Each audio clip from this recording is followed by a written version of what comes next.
Bom dia, meus irmãos. Estamos novamente aqui, reunidos no estudo da Palavra de Deus, nossa revista, a Revista Compromisso. Estamos estudando a doutrina de Deus e essa é a nossa penúltima lição. Já caminhamos bastante, aprendendo sobre a pessoa de Deus, aprendendo sobre os atos de Deus, e nessa manhã nós temos a oportunidade de, mais uma vez, né, estarmos refletindo. Nosso desejo é que o Espírito Santo possa ter liberdade, né, de aplicar no nosso coração e nos fazer entender claramente o seu papel, a sua função e a sua ação nas nossas vidas. Nós vamos colocar aqui algumas telas para que a gente possa melhor direcionar, né, o nosso estudo, ok? Então, acho que os irmãos podem ver, nós estamos, então, estudo 12, o Deus Consolador, dentro de um tema maior que é a doutrina de Deus.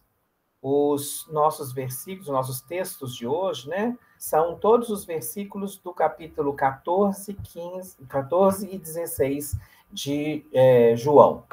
E o nosso texto áureo, né, aquele que vai nos guiar na primeira parte do nosso estudo, é justamente o versículo 16 do capítulo 14, e que diz assim: Eu rogarei ao Pai, e ele vos dará outro paracleto, ou outro consolador, ou outro mediador, para que fique eternamente convosco.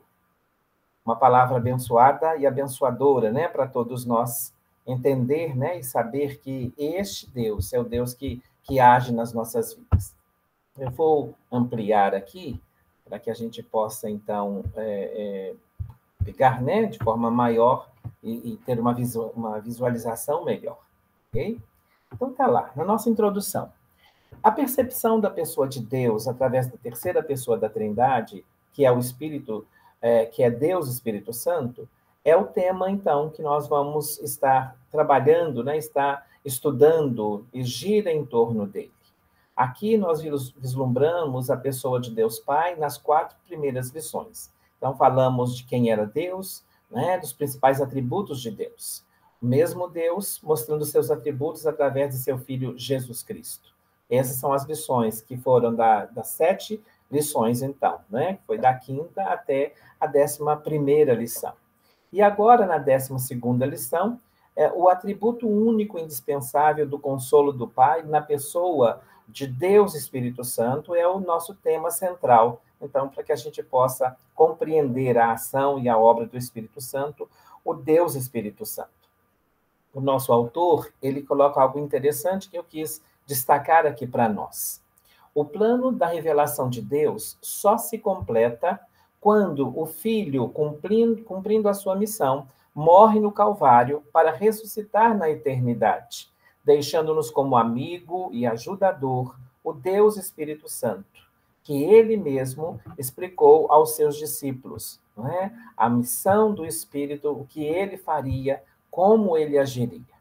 Há um autor, um comentarista chamado Albert Barnes, que fala primeiramente nesse Jesus, né? Nesse Jesus que vai também rogar ao Pai por outro intercessor. Mas vamos pensar no Jesus intercessor aqui. Ele diz no versículo que nós lemos, né, de 16, 14, 16, eu orarei ao Pai. Né? E aí o Barnes diz o seguinte, que isso se refere à sua intercessão após a sua morte e ascensão ao céu, porque ele oraria isso no futuro, ele estaria operando isso no futuro. Então, de que maneira ele faz a intercessão no céu por seu povo, nós não conhecemos plenamente, né? A ação de Jesus na intercessão no céu, lá diante do Pai. Mas o fato, no entanto, é claramente colocado para nós, primeiro, em Romanos 8, a parte B do versículo 34, diz que ele intercede por nós, que nós podemos, né, estar satisfeitos e tranquilos porque ele intercede por nós. Quando o escritor de Hebreus, no capítulo 4, 14 e 15, ele fala dessa ação diante do Pai, ele traz a figura do sacerdote lá no passado, que também tinha essa função, a de interceder, a de mediar, né? A de estar entre o pecador e Deus, E ele fazia isso através dos sacrifícios que ele apresentava diante de Deus. Aqui ele diz que Jesus, e apresenta Jesus aqui como sumo sacerdote. Ele coloca, nós temos, né, um sumo sacerdote diante de Deus. Aquele que apresenta diante de Deus, né, pelo menos as nossas ofertas, que apresenta diante de Deus aquilo que nós temos trazido diante de Deus.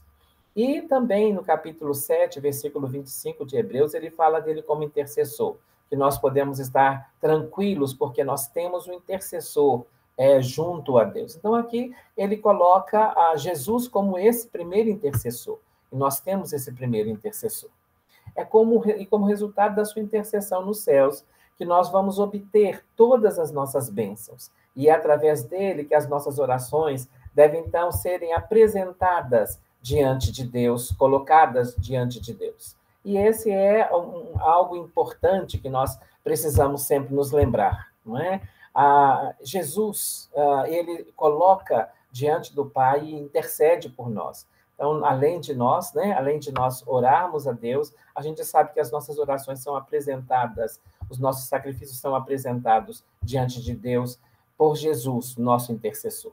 Então, aqui, a primeira parte, o autor quis colocar Jesus e mostrar Jesus como intercessor, para em seguida apresentar-nos outro intercessor, que é aquilo que fazia parte da oração de Jesus.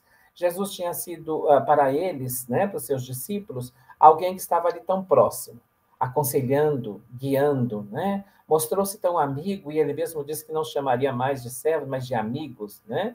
E enquanto ele estava com eles puderam sentir essa presença inigualável, uma presença que fazia com que eles pudessem se sentir abrigados, né? Jesus os instruía, suportava os seus preconceitos, e quantos preconceitos? Vamos pensar em Pedro, principalmente, né? A ignorância, e também ia administrando a eles o consolo quando eles se sentiam desanimados, né? Quando se sentiam já caindo, Jesus sempre mostrava ainda um caminho, mostrava uma solução, e estava junto com eles o tempo todo. Mas agora era um momento em que Jesus sabia e precisava prepará-los para a segunda parte, ou seja, ele iria sair de cena. E estando ele prestes, então, a deixá-los, ele vai, então, para que eles pudessem caminhar sozinhos, né? Sabia da hostilidade do mundo, ele mesmo já havia muitas vezes, né, dito isso: se odiaram a mim, né, odiarão também a vocês, né, que me servem. Então, ele próprio aqui estava tentando, então, trabalhar esses discípulos. E ele, então, vai falar de um outro consolador, né? Eles não estariam sozinhos. E esse outro consolador deveria ser dado, então, como compensação por sua ausência ou para executar os ofícios para eles, o que ele teria feito se ele tivesse, então, permanecido pessoalmente com eles. Mas ele disse: eu não vou deixar vocês órfãos, né? Eu não vou deixar vocês órfãos. E Jesus tinha sempre uma preocupação com seus discípulos, sempre demonstrou isso. E aqui ele vai aclarar e dizer isso, né? Que esse outro consolador viria em benefício dos seus discípulos, viria em benefício dos seus, para poder ajudá-los a continuar essa caminhada. E com isso nós podemos aprender, né? Muito daquilo que o próprio Jesus vai dizer sobre a ação e a função, o ofício do Espírito, do Deus Espírito Santo.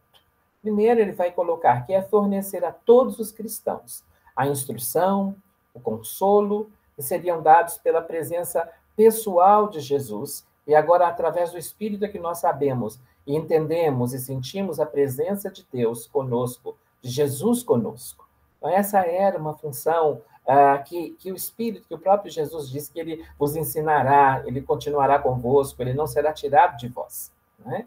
Então, para os apóstolos, aqui era particularmente uma ação de inspirá-los com o conhecimento de toda a verdade. E isso nós podemos ver em João 14, 26, e também em 15, no versículo 26 do capítulo 15 também. A ação desse Espírito de Deus com relação aos seus discípulos, que continuaria a obra da pregação. Iria dar a eles os subsídios, né? O substrato que era necessário para que eles pudessem continuar a obra e fazendo a obra, continuar no emprego da obra de Deus, a ele se empregando na obra de Deus, continuando da mesma maneira a realizar, mesmo que Jesus não estivesse fisicamente presente com eles, o Espírito lhes daria essa certeza. Nisso, ele diz também que ele veio para convencer os homens do pecado. Versículo de 8 ao versículo 11 mostra claramente a função desse Consolador, do Deus presente conosco. Era apropriado que esse agente fosse, portanto, enviado ao mundo, né, para convencer. Ele diz que é ele quem convence, é ele quem aplica a palavra, é ele quem dá discernimento, é ele quem aclara os olhos, né? Então, ele deveria ser enviado justamente pela necessidade que haveria de poder fazê-lo assim. Então, era apropriado por ser parte do plano que Jesus subisse ao céu a partir, ou seja, após a sua morte, né? Então, ele iria, e se ele não fosse, o Espírito não viria. Ele deixou isso claro para eles. A menos que algum agente celestial fosse enviado para levar adiante a obra da salvação, o homem certamente a rejeitaria e pereceria, porque é o Espírito quem traz e faz o homem conhecer a verdade. É ele quem faz o homem perceber e saber, e é ele quem aplica a palavra no seu coração, é ele quem traz, né, ao coração a certeza de Deus. Nisso nós vemos que o cristianismo ele não é uma filosofia, não é um jeito de ser, embora os frutos, né, mostram que árvore nós temos. Né? O nosso testemunho mostra claramente se nós conhecemos a Jesus, estamos em Jesus. Mas não é uma filosofia. Quem aplica isso é o Espírito Santo. Sem isso, nenhum de nós, ninguém seria, acataria a mensagem. É uma mensagem que muitas vezes parece paradoxal. Né? Aquele que morre vai dar vida. Né? Aquele que é pobre pode trazer a riqueza. Então, parece muito paradoxal. Mas quando o Espírito nos faz entender, ele nos faz entender, inclusive, quais eram os objetivos e a finalidade do reino ou da implantação do reino de Deus aqui, coisa que os próprios discípulos muitas das vezes confundiam. Tanto é que alguns deles quiseram, né, naturalmente, serem pessoas que estivessem perto de Jesus, como era a elite, né, daquele momento, que era junto aos reis da terra, junto às lideranças da terra. Os discípulos, a princípio, não entendiam isso. Mas quando o Espírito Santo veio, eles entenderam, ele aclarou, e a verdade, então, veio à tona e eles puderam compreender.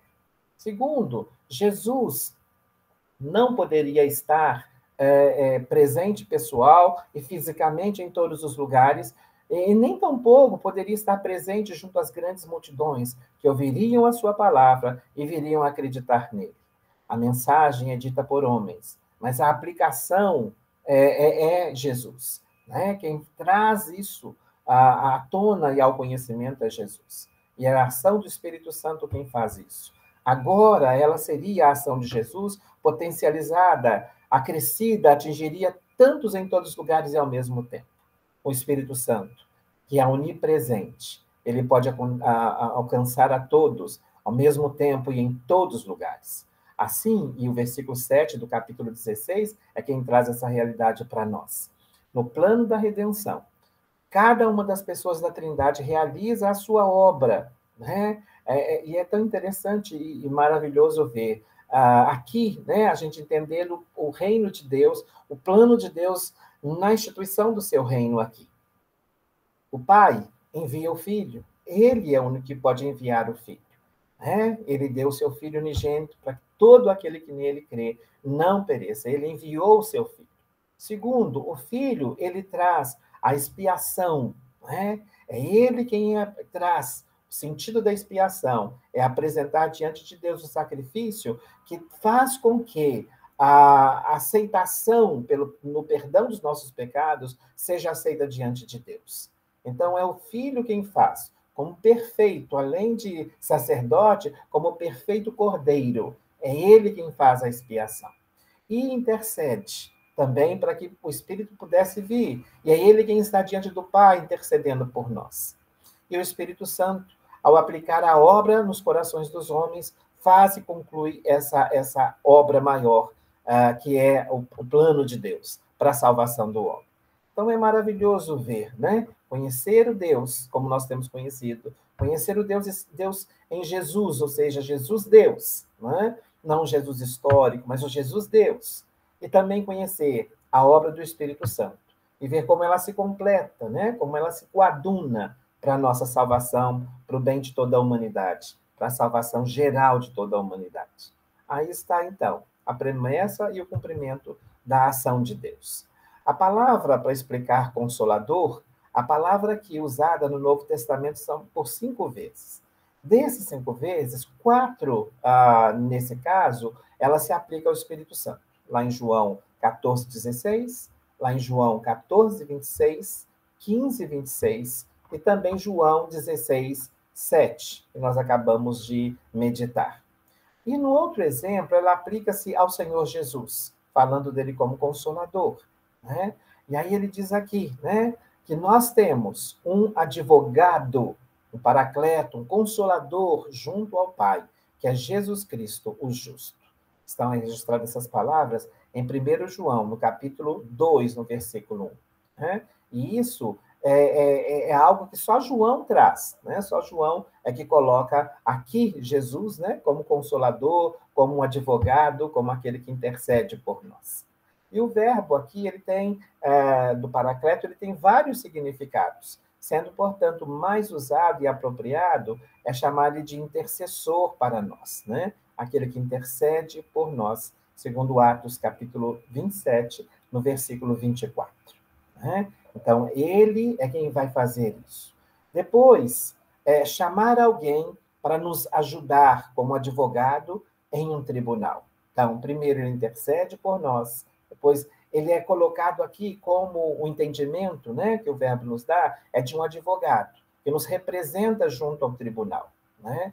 E ele vai colocar isso, né, que ele, o Senhor, é quem perdoa os nossos pecados. Né? É ele quem leva a nossa nova condição diante do Pai. Né? Como advogado que nos representa diante do Pai. Depois ele exorta e suplica, ora, implora, como faz um advogado. Não é?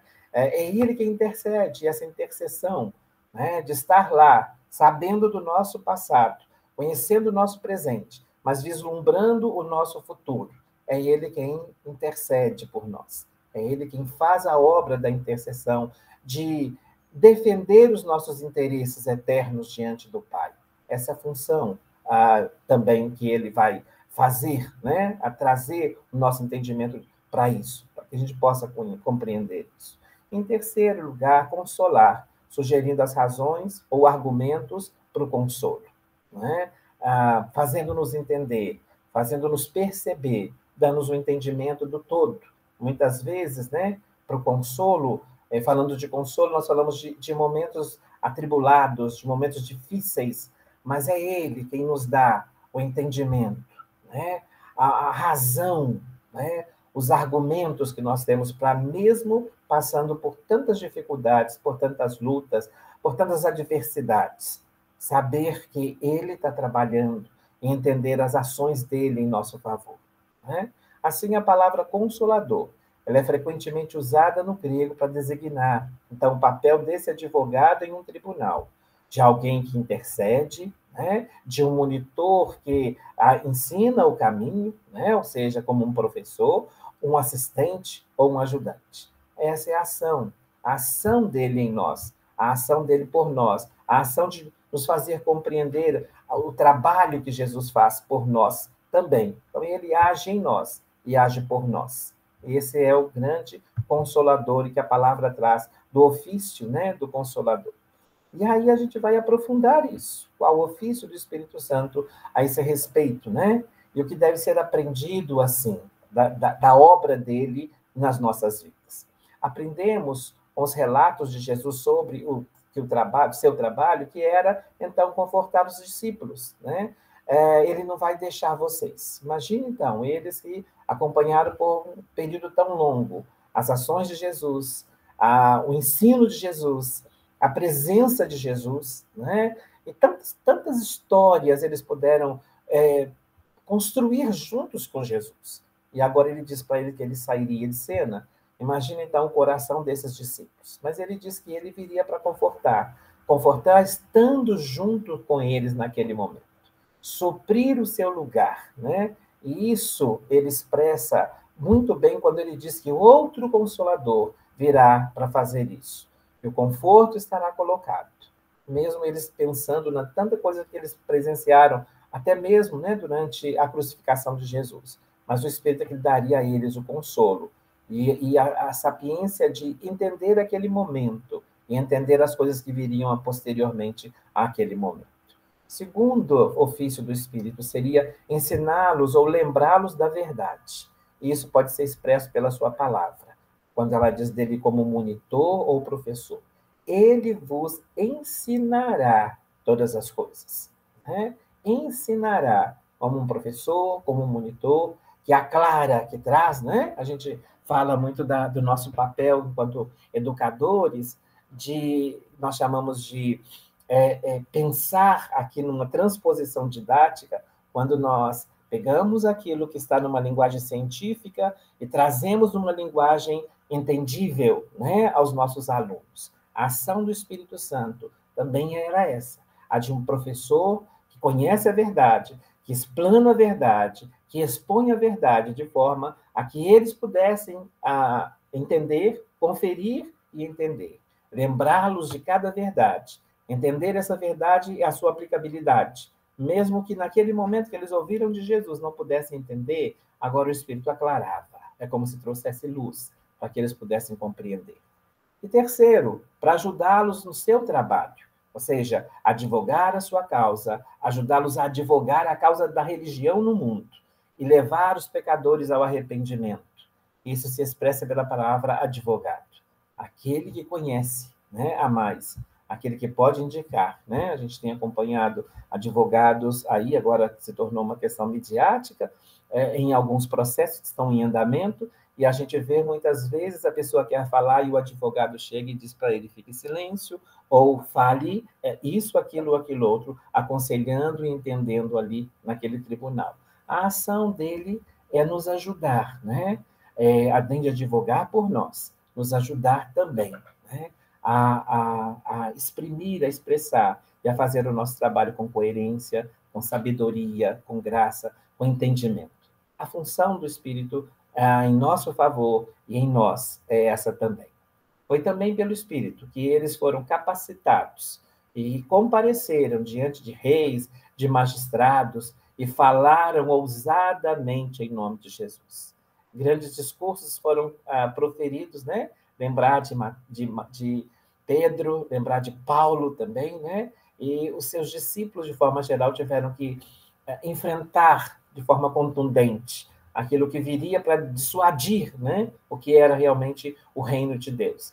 E foi o Espírito que os capacitou, né, a não se confundirem, como também a aclararem e a ter o ímpeto de defender, mesmo diante do perigo, diante da iminente ameaça de morte, mas eles estavam lá capacitados pelo Espírito. Foi ele quem os capacitou, e a ação dele é capacitar, né? E tem capacitado.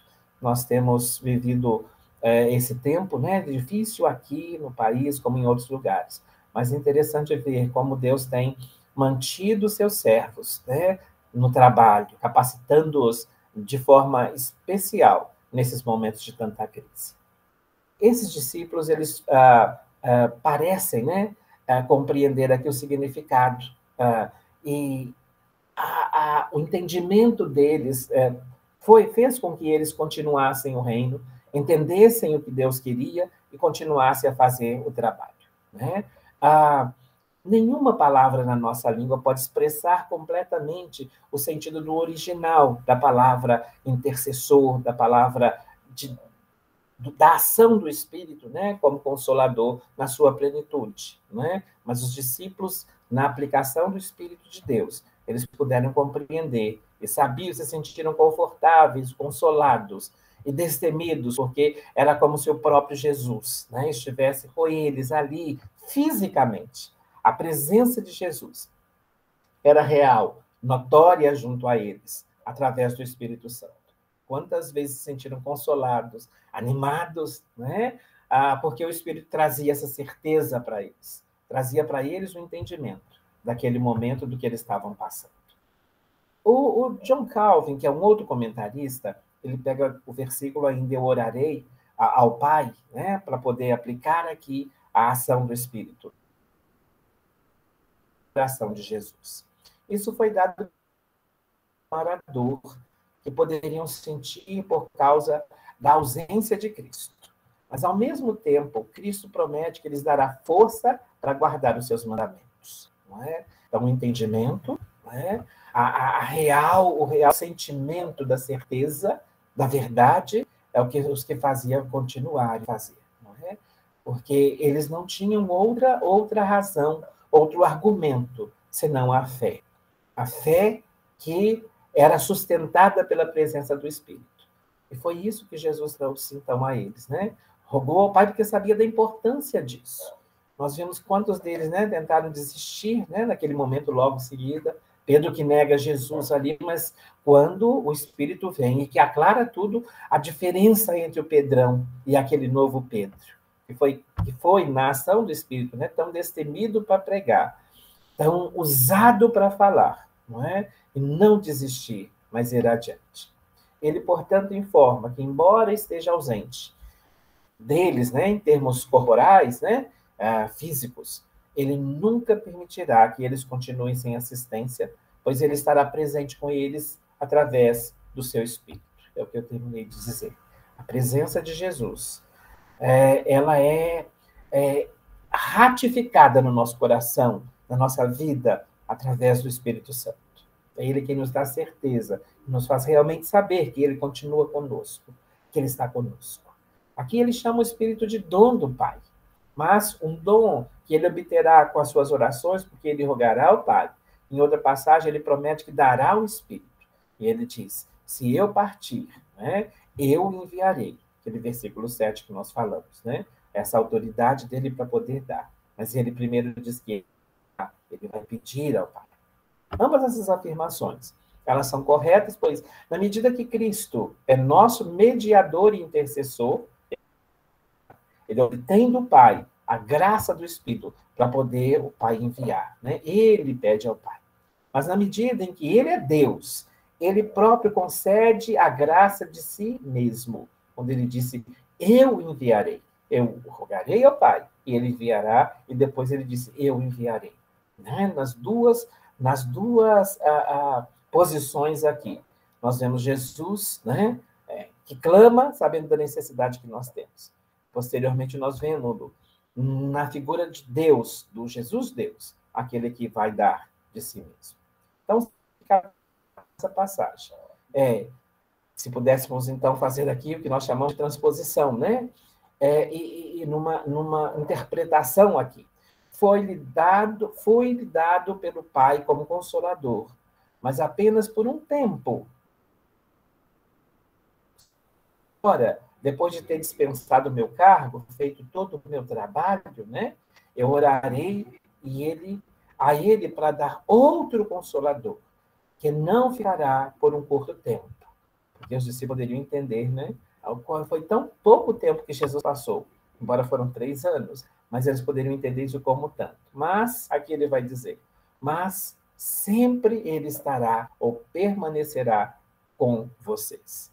E agora, os discípulos podiam ser, né, reanimados, reconduzidos a uma posição de esperança, de fé, de graça, estando eles vivendo na unção do Espírito Santo, na certeza da presença de Jesus ao lado deles, agindo neles, fazendo através deles.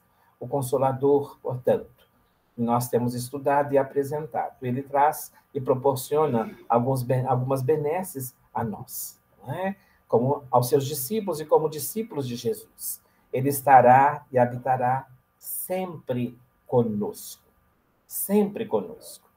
Alguns podem, como o apóstolo Paulo disse, né, dito que alguns que viveram na antiguidade foram mais privilegiados, não. Né? Porque antes, por exemplo, o Espírito não habitava nos homens, apenas cumpria uma missão e ele voltava aos céus. Mas agora, né, somos muito privilegiados, porque agora Cristo garante que ele fica e habita para sempre com cada crente, comigo, com você. Ele está presente, nos fazendo clara a presença de Jesus, nos trazendo clara a presença de Jesus ao nosso lado, né? E aí a gente vai entender um Paulo que canta na prisão, né? Mesmo depois de açoites, né? Outros que enfrentam perigo, mas estão lá, destemidos, e sabem quem está do seu lado. É o Espírito da verdade, que nos guiará em toda a verdade. Cristo é a personificação de toda a verdade. Sob a sua luz, não há trevas ou incerteza.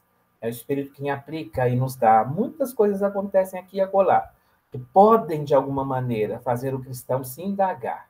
Né? Indagar as questões que acontecem ao seu redor. E lá vem o Espírito para aplicar no nosso coração essa certeza e reorganizar as coisas na verdade, no intuito de nos fazer conhecer a verdade. Ele também nos fará viver a verdadeira vida que apenas Cristo pode nos oferecer. Né? A morte não é mais a senhora daqueles que são de Cristo. Como ele vive, nós também viveremos. Podemos enfrentar, né? Despedimos de pessoas tão queridas nossas. Nós temos a certeza que vamos encontrá-la, porque a morte não é o fim. Né? Ele venceu e ele nos dá essa certeza. É assim, a ação do Consolador, ela proporciona aos crentes uma conexão com Deus que se completa plenamente em Cristo Jesus. Né? É essa certeza, esse gozo que nós podemos sentir, que Ele nos faz sentir, né? Essa reafirmação a cada dia, somos dele, estamos nele, né? E ele em nós e ele conosco. Jesus deixa claro que quando estamos nele, né, a gente expressa o verdadeiro amor. O amor, ele é mais que sentimentos. Ele é o sinal pelo qual o mundo vai conhecer-nos como discípulos dele, né? Pequenos cristos, cristãos, pessoas que vivem e que proclamam e que materializam o amor de Deus, aquilo está dentro. Sai, né? Traz para nós. Nós somos de Deus. Nós somos e vivemos no Deus de amor. Vivemos com ele e nele. O amor que o Espírito produz é o mais que um afeto, simpatia, carinho ou paixão humana. O amor que ele traz a nós é o amor que vem pela relação pessoal com Cristo Jesus e que é derramado nos nossos corações pelo seu Espírito, pelo Espírito que nos foi dado. Ele nos concedeu, né? E esse é um grande privilégio que nós temos sobre todos que viveram antes de nós, né? Sobre todos que viveram lá no passado, que a Bíblia retrata. Nós temos ele conosco todos os dias, o tempo todo. Né? Ele vive conosco, nos auxilia, nos abençoa, nos credencia a cada dia.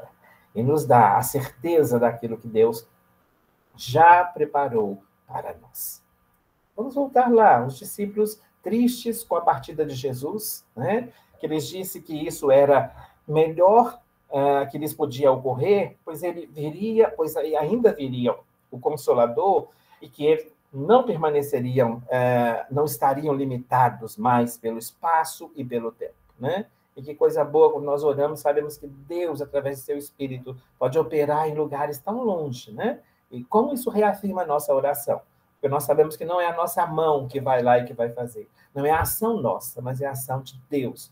Cremos nesse Espírito que age em todos os lugares, que não conhece limite, né? Nem espaço e nem tempo. Né? Ele poderia ir às mentes e corações dos homens, convencendo-os, então, do pecado, da justiça e do juízo, levando-os ao arrependimento.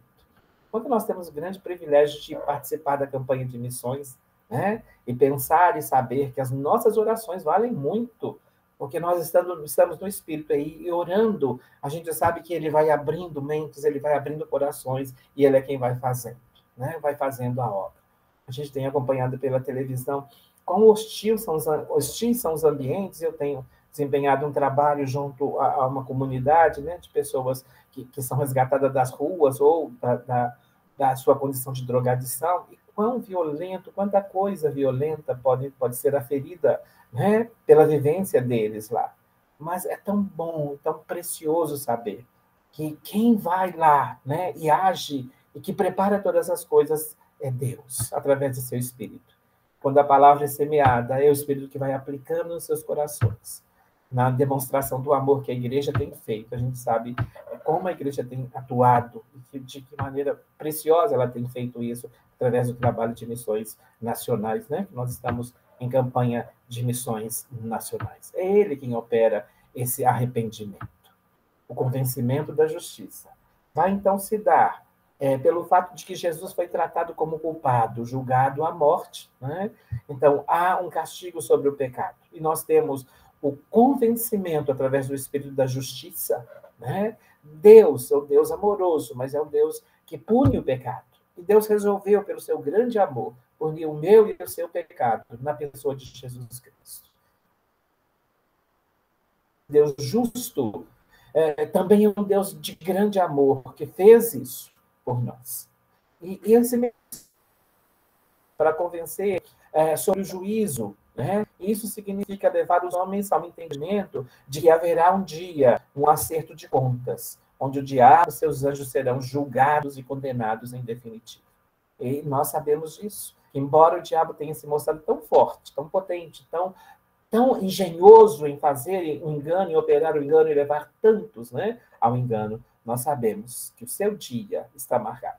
E é o Espírito quem nos coloca a ideia desse juízo que está por vir, que nos chama, né, para estarmos preparados para aquele dia, enfrentar aquele juízo, não como condenados, mas como pessoas lavadas pelo sangue de Jesus, que participarão daquele grande dia, não enquanto julgados, não enquanto julgados.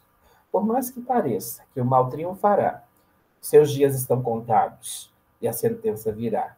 Essa é a consciência de juízo que nós temos também, né? Que o Espírito Santo de Deus nos dá. E assim vamos vendo a ação de seu Espírito. É impossível uma vida cristã autêntica sem a presença do Espírito Santo. Se é Ele quem convence, se é Ele quem aplica a sua palavra no nosso coração. Bem como é impossível ver uma igreja sem a ação direta dele, pois Ele é quem nos conduzirá em toda a verdade. E não falará de si mesmo, mas dirá aquilo que tiver ouvido, né? Então é esse Consolador quem pode aplicar, porque ele sabe perfeitamente, estava com Deus, né? Desde a criação. Ele acompanhou toda a história e está conosco na sua dispensação, fazendo-nos, né, pessoas com essa realidade, a realidade no Senhor. Também é o Espírito Santo que anunciará as coisas que hão de vir e receberá Cristo. Também, né? Porque é nele que nós tomamos conhecimento, podemos entender todas as coisas, e é através dele que Deus ministra o nosso coração. Assim, uma igreja que não é cristocêntrica, uma igreja que não aponta para Cristo, ela não pode ser considerada uma igreja que tenha o Consolador, porque o Consolador virá, mas apontará para Cristo. E ele vem a pessoa, e quando ele está na nossa vida, a gente pode claramente dizer que Cristo é tudo em nós. Que Cristo é tudo em nós, porque o Espírito aponta para Cristo. Jesus mostra que sua ausência não será definitiva. E ele apresenta, então, venturas na vida do cristão, que suporta o sofrimento. E é esse Espírito que nos conduz, né, a cada dia entendendo isso. Entendendo que o sofrimento se transformará em alegria. E ele faz parte do processo. Será completamente esquecido o sofrimento, pois a alegria será inexpugnável e o conhecimento será pleno, pleno de Deus. O entendimento do Senhor. Quando ele se manifestar, e nós, na ação do Espírito, vamos poder vê-lo face a face, o nosso Deus, o nosso Senhor, né? Pela ação do seu Consolador, vivemos aqui, então, assim. Concluindo, então, lembremos disso. Qual é a ação desse Espírito? O que ele faz na minha vida, na sua vida, que o Consolador nos faz. Versículo 16 de 14 diz que ele nos ajuda. 17 diz que ele habita em nós. 19 diz que ele gera vida em nós. Espírito de vida e gerando vida em nós. Que ele é nosso Consolador e que traz consolo, portanto, à nossa vida. O versículo 26 do capítulo 14 nos diz. Que ele é também aquele que traz paz, né? O Espírito da paz, que o mundo não conhece, mas nós vivemos nele. E ele é quem opera a conversão, porque ele é quem convence o homem da justiça, do juízo, não é? Ele é quem faz isso, é ele quem opera isso. E é ele quem traz às nossas vidas um gozo, uma alegria indizível. E é ele quem nos garante a vitória final.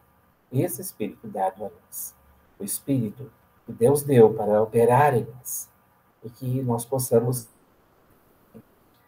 O Espírito tem operado na minha vida, ó Deus, que eu possa abrir lugar para que seu Espírito possa operar a cada dia na minha vida, salvando, opa, tendo certeza da salvação, mas sabendo que Ele me conduz a cada dia, a passos e me livra também do perigo, consolando nas tribulações.